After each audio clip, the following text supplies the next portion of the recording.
आपके इस जलसे में आने के वक्त पटना से हम निकले थे, असर का वक्त हुआ, एक छोटा सा गांव, मस्जिद नजर आई तो वहां चले गए। मुश्किल से उनके यहाँ 50-60 घर हैं, छोटा सा गांव, और गाड़ी भी अंदर जा नहीं सकती, पगडंडी पर चल करके मस्जिद के लिए जाना पड़ा। खेतियों में से गुजरते हुए मस्जिद के लिए गए। मैं क्यों बता रहा हूं, मस्जिद में गए, हम तो ये सोचते थे कौन इस गैर मारूफ इलाके में पहचानता है, लेकिन हर घर से लोग वहां पर आए और मुझसे मुसाफा करते हुए नारे लगाने लग गए। छोटा सा गांव था। मैंने पूछा पहचानते हो? कहा आप पहचानते नहीं, रोज सुनते हैं आपको। अब जो नारे लग रहे थे, मुझे इस बात का ये नहीं है कि मुझे लोग पहचानते हैं। छोटी सी बस्ती है, बनियान लुंगी पहने हुए लोग हैं, लेकिन वहां नारे जो लग रहे हैं मसलके आला हजरत और ताजुल शरिया। उस दिन ये एहसास हुआ कि मेरे अजीजों, वो एक छोटी सी बस्ती है, छोटी सी बस्ती, इनमें से कौन है जो आला हजरत को देखा हुआ है? कोई नहीं है, कोई नहीं उनके जमाने का। और उस बस्ती में, उस छोटे से गांव में गया कौन है आला हजरत को सिखाने के लिए, आला हजरत की मोहब्बत डालने के लिए? उलमा कहां जाते हैं? बहुत कम। उस बस्ती में तो हमने देखा कि कोई है ही नहीं, छोटा सा गांव है। ये एक मिसाल दे रहा हूं, ऐसे 1000 गांव है, हर गांव से ये आवाज आती है, मसलके आला हजरत, इश्क मोहब्बत, इश्क मोहब्बत। ये आवाजें क्यों आती हैं?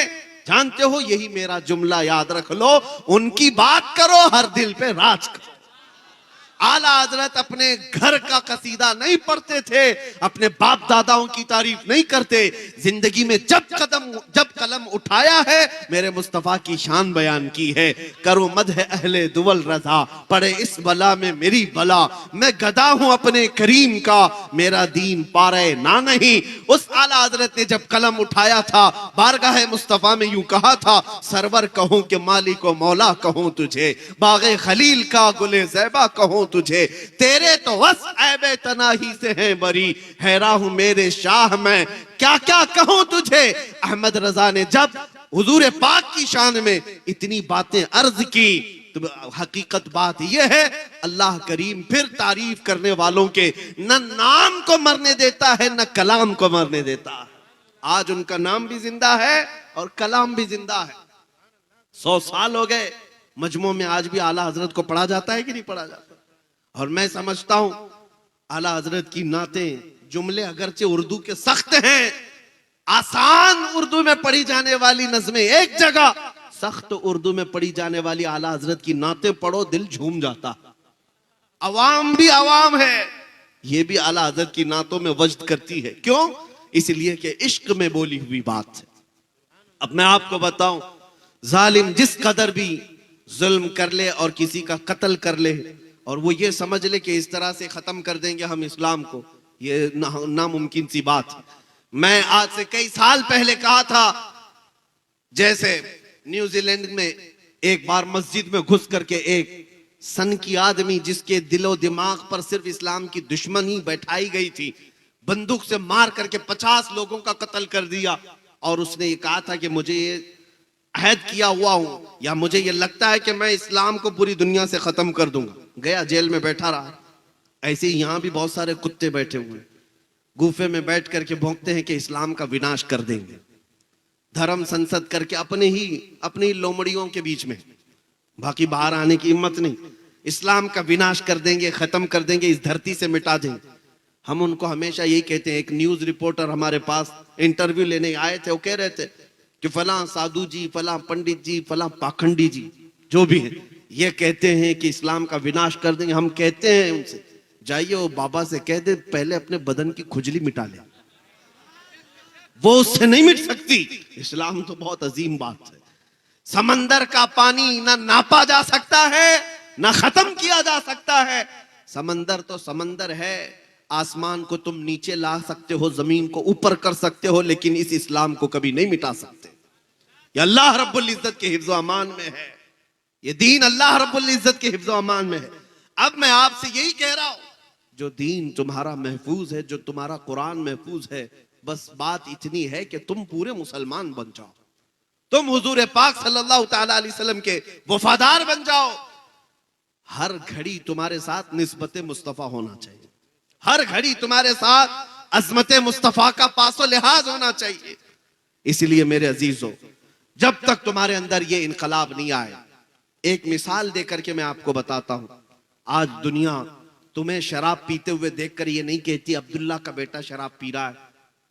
तुमको ताश के पत्ते खेलते हुए देख करके नहीं कहती अहमद का बेटा ताश के पत्ते खेल रहा था। ये तो बातें हो गई। दुनिया ये कहती है मोहम्मद अरबी का गुलाम शराब पी रहा है, मोहम्मद अरबी का गुलाम ताश के पत्ते खेलता है। दुनिया यही कहती है मुसलमान चोरी कर रहे हैं, मुसलमान धोखा दे रहे हैं। इस लफ्ज का एहतराम और पास और लिहाज तुम्हें कितना जरूरी है। तुम्हारे अखलाक सबसे बुलंद होने चाहिए। तुम इस धरती पर, इस जमीन पर खैर उम्मत बनाए गए हो, सबसे बेहतरीन उम्मत बनाए गए हो। तुम अगर दिन भर गाने सुनते हुए नाचते हुए गुजारोगे तो तुम्हारे दिलों में निफाक ही तो पैदा होगा। मुहद्दिसीन फरमाते हैं जो कसरत से गाने सुनता है वो मुनाफिकत की तरफ जाता है, उसके दिल में कुफ्र आने लगता है। और एक रिवायत ये है जो कसरत से गाने सुनता है वो जिना की तरफ जाता है। ये बेहयाइयां और बदकारियां यूं ही नहीं आती। मैं आपको क्यों कह रहा हूं ये गाने वगैरह सुनना छोड़ दो, तुम्हारे दिलों के अंदर सिर्फ निफाक और डर पैदा होता रहेगा। तुमको अगर सुनना है तो अजमत इस्लाम के तराने सुनो, मेरे मुस्तफा की नाते सुनो। दिल में ईमान रोशन होता है, दिल के अंदर मजबूती आती है और तुम इस तरह बुजदिली की जिंदगी नहीं गुजारोगे। तुम जमे हुए पहाड़ों की तरह बन जाओगे। आज पास और लिहाज करना भी छोड़ दिया है मुसलमानों ने, जिसकी वजह से लोग तुम्हें तख्ते मश्क बनाए हुए हैं। इनको पता है ये हैं करोड़ों की तादाद में, लेकिन इनकी तरफ से अब जवाब नहीं आएगा। इसीलिए देखो जिसको चाहे जंगल राज में शूट करके मार दिया जाता है। क्यों ऐसे हालात पैदा हो गए, क्यों इतनी हिम्मतें बढ़ गई? उसकी वजह यही है कि गुलाम मुस्तफा की बात तो ये थी कि इनको छेड़ना तो दूर की बात, इनके किसी बच्चे को भी कोई हाथ नहीं लगाता था। उनको पता था कि ये मोहम्मद अरबी के शेर है, ये निकलेंगे अपने हाथ से तो लोगों का जीना हराम कर रखेंगे। दुनिया खौफ रखती थी, लेकिन तुम्हें तोड़ दिया गया है, फोड़ दिया गया है।